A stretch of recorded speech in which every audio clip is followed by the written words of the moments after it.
Have you heard of sweat lodges? My first experience in a sweat lodge, it was so intense that I had two thoughts. The first one was, this must be safe because God is allowing me to do this. The second thought was, Mabel, if you did this, you can do anything.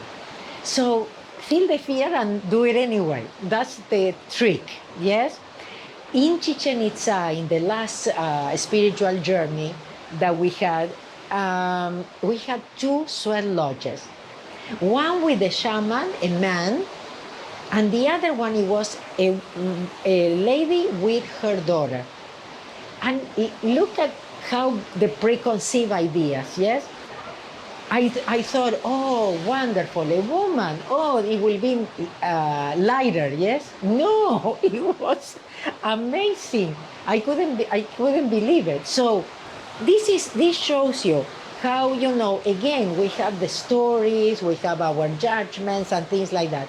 And right now, this is important because of everything that we are going through. So remember, it all depends on what you want to create, what you want to attract. You decide because it is your thoughts. So in what sweat lodge are you going to live? What are you going to choose?